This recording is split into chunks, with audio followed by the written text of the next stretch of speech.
Well, hey everybody, welcome back to another episode of A Closer Walk with Toe. So the other day we just blasted over 500 subscribers.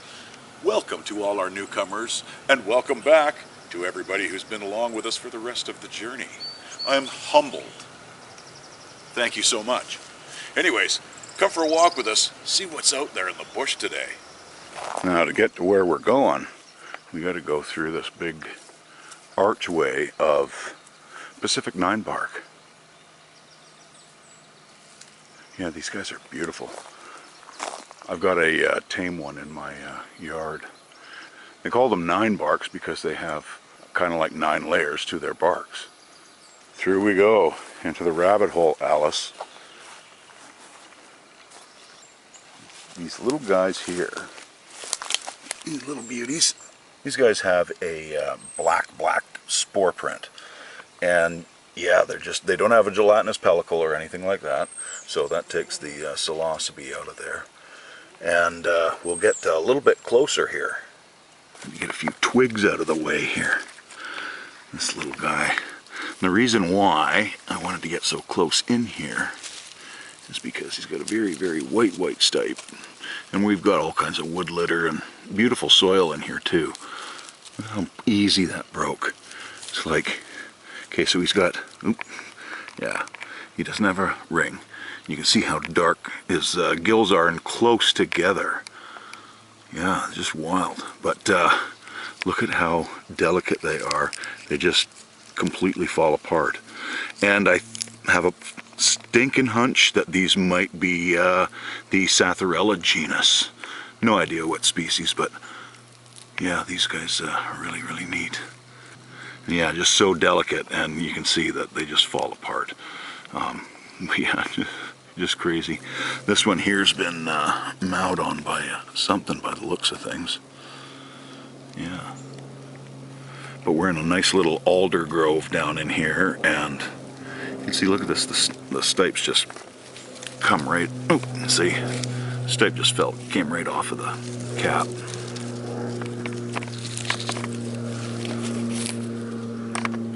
Yeah, he's been, you can see where the slugs have been mowing his gill structures there, but... And these guys are related to the inky caps, like the Coprinellus, the Mycaceus, and the Coprinopsis satramentaria, and the Coprinus comatus, those guys there. Yeah, so, yeah, but these guys do not dissolve.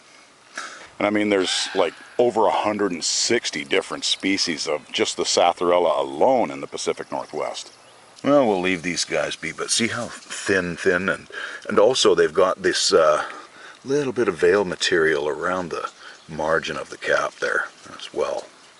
It was more pronounced on the younger one that I brought in to do the spore print on. Little dog is in the creek. She's going to be wet, but that's okay. Gotta have your fun when you can get it. Yeah, I always take the worst routes. There's a deer trail going up this bluff. Yeah, I'm going to be pooped by the time I get up here. You never know what you're gonna find in the bush. It's even still got the cork in it. Cool. Love these old bottles. Love these old bottles. They're so neat. Oh, this is kind of cool. This could very well be an animal den here. Don't know what, like, you know, maybe a raccoon or something like that, but wow. Yeah, it's definitely been used. It's even got a nice little shelf there to put their coffee. Yeah, wow. This probably goes in about 3 feet. Plenty of shelter in a storm. Wild.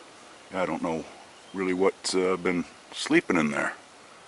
I might have to put my bush camera up here at some point. Oh, well, we made it. We are at the top. That's about another 15-20 feet. Whoa! And the Nootka Rose is out. I thought I smelt them. Well, these guys just smell amazing. And they're going to have, oh, there's blossoms all over it. And there's buds all over it. They're just going to go crazy. And with just these few flowers here, the smell is amazing. All right, carrying on. And this little beauty in the grass here. He's a little brown guy, and we're going to dig this guy up, and we're going to see what he's all about. because I am not sure what exactly this is. It's a grass lover, we know that. Give me a minute here. Here we go. Now if we look at the gills, they got almost kind of a mottly looking color. And that's because the spores develop at different rates. So when they're mature, they're pretty much black on these guys. I did a spore print on his little neighbor, and yeah, so it came up black like that. Doesn't look like, well, he's a little bit older, so you can't see if there's any velar material around it. Stem's kind of a light brown-ish color, and let's see how sturdy it is. Oh, well, it completely just snapped. Like, wow. Okay, so this broke into several different little pieces here, which can help narrow it down a little bit. Like this may be one of the grass lovers, the Panaeolus. It could be a Satharilla, just because they break so easily. Now the Panaeolus don't break quite as easily as the Satharilla. And they're in completely different families, by the way. So the Satharilla is in the Satharillaceae family, and the Panaeolus are in the Bulbitaceae family. Yeah, so it makes it so hard. When you're getting down to the little brown mushrooms, it's really, really hard to get it down even to a genus sometimes, unless they're really obvious, you know. But now, one of the things about the Panaeolus, too, is that they like to live in dung or grass, pretty much. But here's the thing, yes, it's in grass, but one, this used to be a cattle farm, and two, these bushes here, there's a couple of families of rabbits in here, and so they're out eating this beautiful grass here that they love so much. Deer walk through here all the time, so they're always pooping. So, I mean, this could very well have been growing on a poop, but I didn't actually bring one up with it. And like the other one, I'm not even sure if that one was a Satharilla, for that matter. But, yeah, I'm leaning towards a Panaeolus on this one, but probably way off base even on that. But yeah, it's just another little LBM, little beauty. Now the Satharilla are quite closely related to the inky caps, only they don't have the enzyme that causes them to auto-digest. And the Panaeolus are in a completely different family. So if you can kind of see, I don't know if you can see that or not, but the gills look kind of mottled, which is a pretty good indication that we might have a Panaeolus. But again, not sure. Yeah, it's getting so hard to get down to some of the, even the genus on a lot of the mushrooms nowadays because of the DNA testing and everything that they've been doing, that, you know, it's going to get to the point where I'm going to come out and see something like this and go, hey, there's a mushroom, and move on.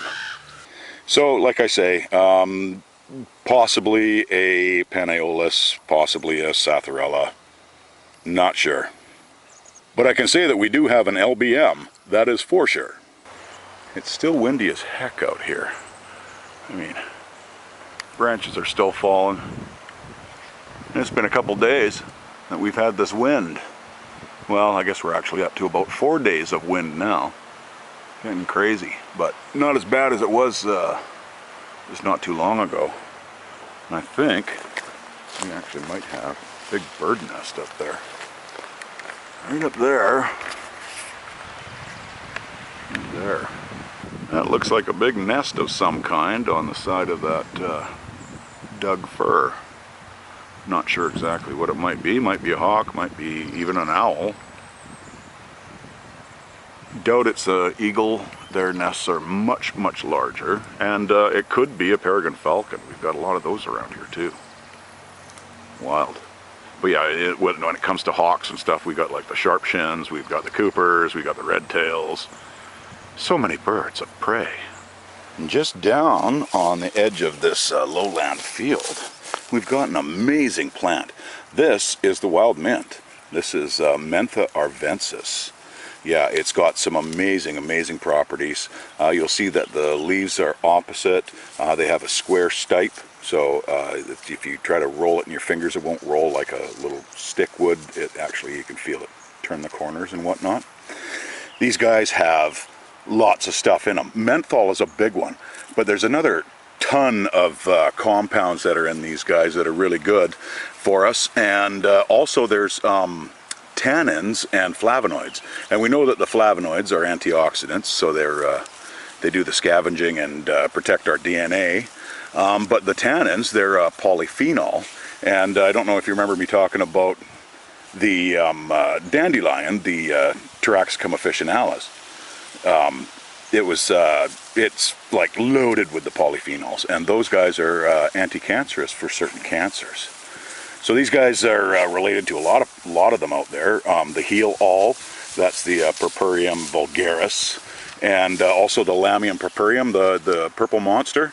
We highlighted those guys not too long ago. They've also got a square stipe. They are also in the family Lamiaceae. Yeah, these are really, really neat. And a lot of folklore and mysticism around these guys too, actually. First off, you can use these, the indigenous actually used these for sore throats and colds and mouth sores and whatnot. And they just have it as a nice tea because it makes an amazing tea. Now these have a different flavor from your garden variety mint that you're going to grow at home. I can't even explain it. It's just more of a stronger mint flavor, I guess. But really nice in teas. I put them in boiled potatoes while I'm boiling the potatoes. Put a few mint leaves in there. It's really nice. You can grind it up and put it in mashed potatoes. Do whatever you like with it. But the tea is the big one. That is for sure. Now, back in, if you want to get into the occult, well, in witchcraft, they used these to bring abundance to themselves, and prosperity, and longevity, and protection. So that's what the witches used these for. Well, they needed protection because everybody wanted to burn the witches back then. Yeah, pretty wild.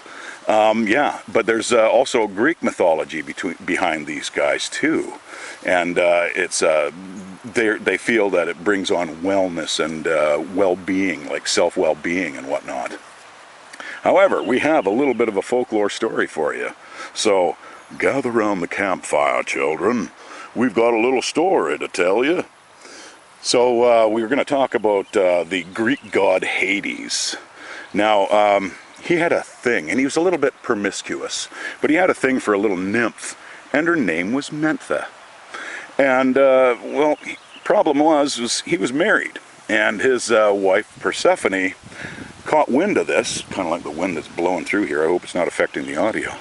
And she kind of lost her junk, and she found Mentha down at the riverside foraging for wild edibles and whatnot. And she turned her into a mint plant to forever gaze upon the banks of the river and not being able to move. So there you go. That's a little bit of folklore from the Greek mythology. Yeah, pretty wild. But yeah, I love these plants. They're just amazing qualities to them, and very, very good for us. Man, this wind is just blowing me away. Not quite literally, I'm kind of a hefty dude. And they'll also get a beautiful little purple flower that comes around. It circumnavigates the stipe, kind of. The stem, sorry, I'm still talking fungi. Wild. Yeah, beautiful, beautiful to look at.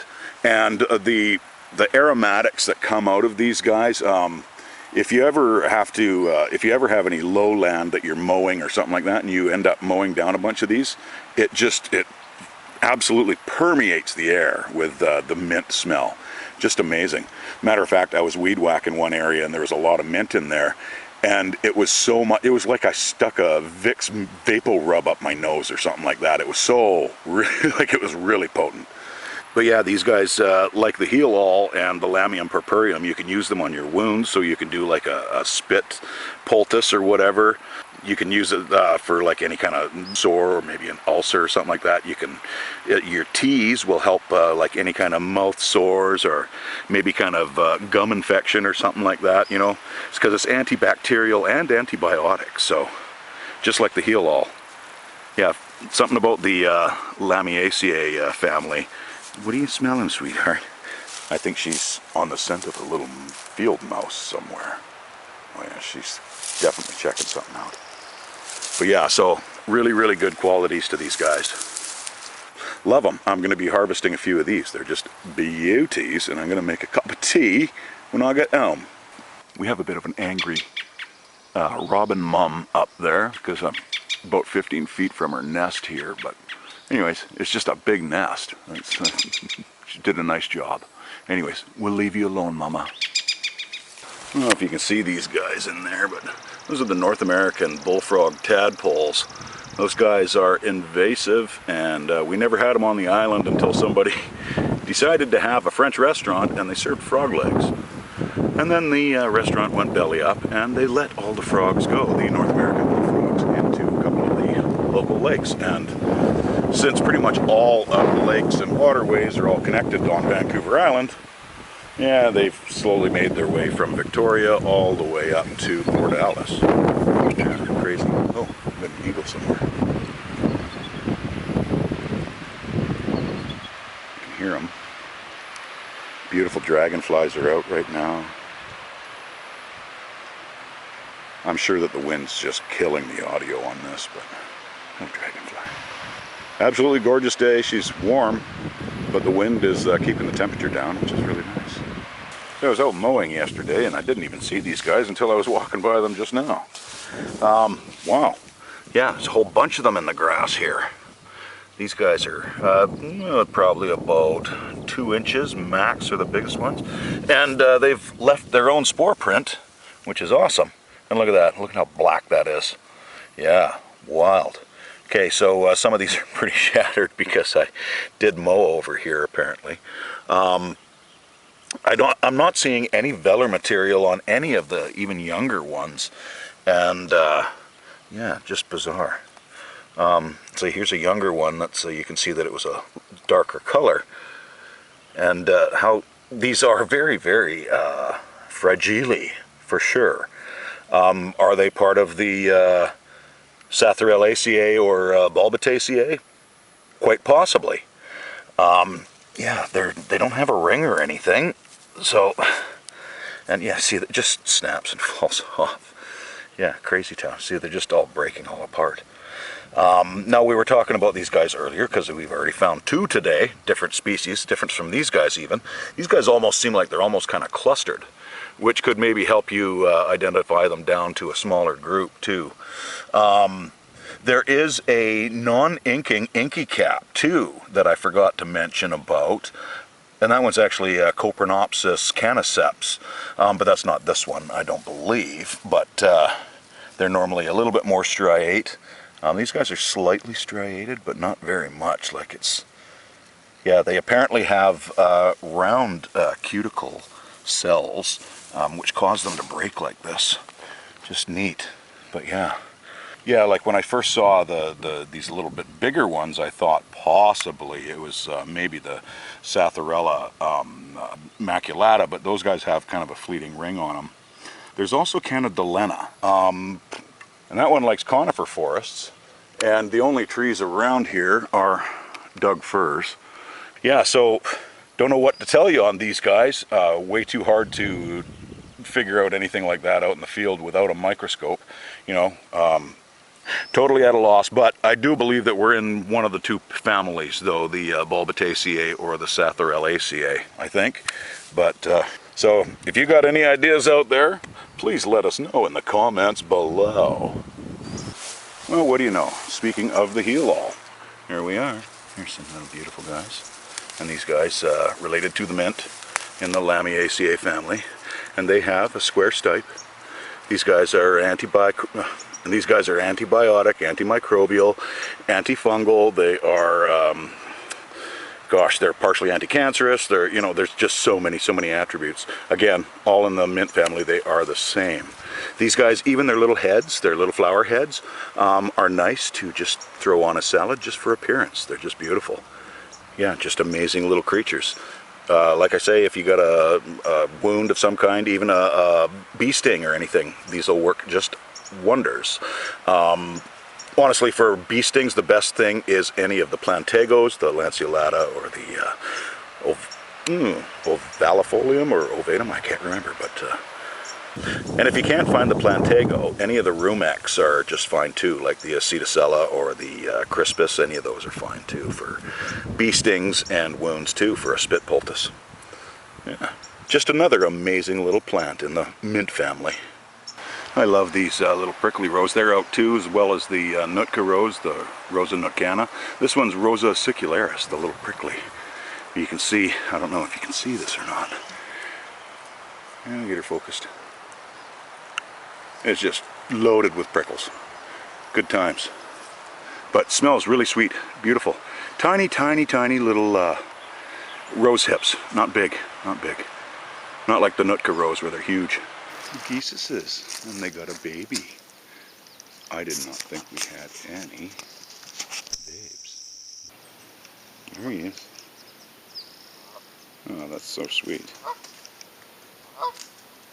I wonder how many they started with, because, you know, we used to have like probably about 6 pairs that would hang out each year, and they'd all have babies.